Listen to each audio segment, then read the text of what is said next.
we're accumulating gold. So it's going to be a gold battle, a gold versus silver battle between the East and the West. I think I don't think it's meant. I don't think this entire setup is designed to be a battle between gold and silver, because Okay. Asia, Russia, China, the BRICS, the global South, they've already determined that that is true wealth preservation tools and a great diversifier out of U.S. liabilities. So they've been allocating towards gold. I got some charts where I go back looking at China's incremental and then a surge of their gold accumulation since 2000. Russia jumped on officially after the great financial crisis with when the U.S. started QE1. That's when Russia began upping their ante. So you look at the stated claims of what they hold is well under what it really is. We don't know what they're really holding. We know what the World Gold Council tell us. So they know that at the end of the day, you got to bring some weight to the table. That's what I believe. Now, on the Western Hemisphere, over here, I believe that a lot of the narrative that has been given to us is all based upon distributed ledger technology. I don't think Satoshi Nakamoto was an authentic person. I think he was a government agent, because what better way to disguise and to Like three distract? or four. It wasn't even one agent. It was like four or five. It's a group. Satoshi I is a don't doubt it. group.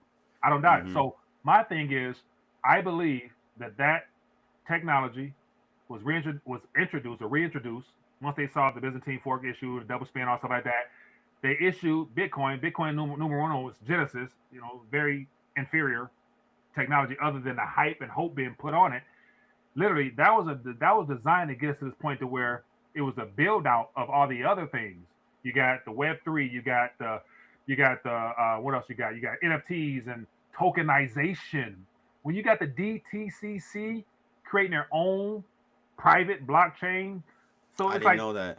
I they didn't know so that. so so so man, so you got the DTCC have their own private blockchain. They partner with somebody, I can't think of the name, but it's a closed, it's not public blockchain where I was everything gonna is say, tokenized. yeah, gotta be Cantor, closed Cantor, because Cantor, Cantor Fitz, is it Cantor Cantor Fitzgerald? Fitzgerald. Oh, okay, I gotta check that, but it's a it's okay, a it's a big player that created a okay. chain just for DTCC to run on it.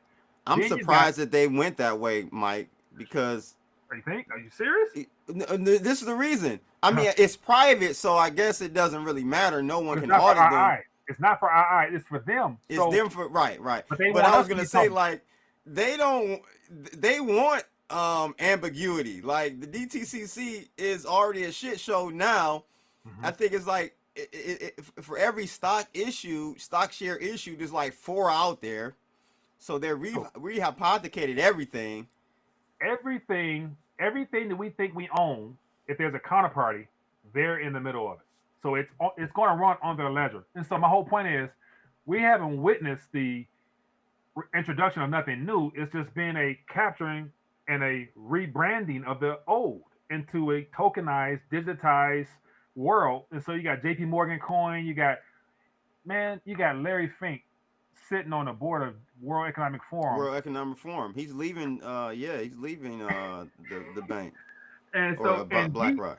and BlackRock has the biggest Bitcoin ETF right now, compete with Michael Saylor, and so it's like all these players now. The big money has captured it to the point where now, like it amazes me that the people think that this is going to end well for them, and so we're supposed to keep everything public and visible. They can do things behind the scenes with no consequences whatsoever, and the fact that the clarity has already been provided for the big boys. And so you got all the banks, they got their own chains, they can work on interoperability and all stuff like that amongst themselves. And I love the people who talk about ISO 200222 coins, get you some Cardano, get you some this. I'm like, you think they're gonna tell you Nah, their plans? Come on nah. now. Come on, man. Come on. I thought you were street smart, bro. Gotta be street smart. Gotta be. Come on, come on, people. See, that's why they don't like me, Mike, in the crypto world, because I keep it 100 buck 50. Like all the, if you come with me with some bull crap like that, Mhm. I'm gonna tell you no, that's nonsense. Like Mhm. it's not happening. I don't think they're gonna. So let me ask you about Bitcoin, not versus, but Bitcoin compared to the precious metals. Where Mhm. do you see Bitcoin in the next 5 years, 5 to 10 years? Will it do well? along with the precious metals? Will it outperform the precious metals? Kind of give me your pros and Mhm. cons on that. Great. Okay, so when we talk about long-term viewpoint, you use the word perform. And so, in my estimation, gold and silver doesn't perform because they are monetary constants that were here before us, they're going to be here after us. How we value them is based upon the spot price and the way that we measure them in fiat terms. So, in the long run, gold and silver will definitely be utilized in use case, in savings, whatever. So it's going to be here. What it'll be worth in USD terms, I don't know. I just think the global measuring stick will no longer be USD.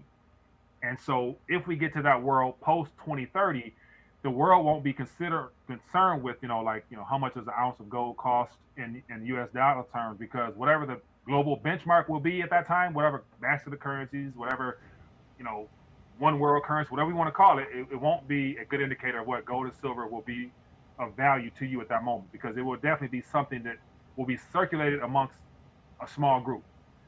And so the people will use it again in for small forms, however it works out, whatever. But then on the digital side, I think that a part of this great reset that is still underway to me, there's nothing has changed. It's in full lock and step. And now with Larry Fink leading the charge, they're doing this for a reason. And I think cryptocurrency in general is all centered around the longevity and the health of Bitcoin. Bitcoin now, 16 years old, it will be utilized as a hyperinflationary escape hatch.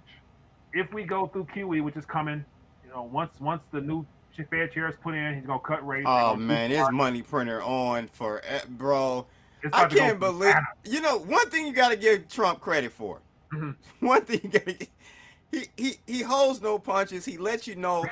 He don't like try to obfuscate and yeah. He lets you know his family's getting paid. Backdoor deals on everything he's doing. That you just know. He lets you know. He lets you know everything, bro. Like, so I think I think it's gonna be an interesting time. Interesting time Yeah. we see in the next couple years, bro, Yeah. because he's gonna get paid, and if you play it right, you'll be able to get paid as well. I In my think opinion. so. So watch this. So I do believe everyone will get paid, but the problem is we're basing the word paid upon Off the something dollar. Mm-hmm. that is going through a restructuring. It's what comes after this version. So this is a Federal Reserve note. What comes next may not necessarily be centered around the Federal Reserve ledger. It may be a concerted effort between the Treasury, the Fed. Fed ain't going nowhere. They're not going to abolish. Fed is a tool for Trump. So he ain't going to abolish it. He's going to put people there. They're going to literally drain the remaining purchasing power out of that graph I showed you.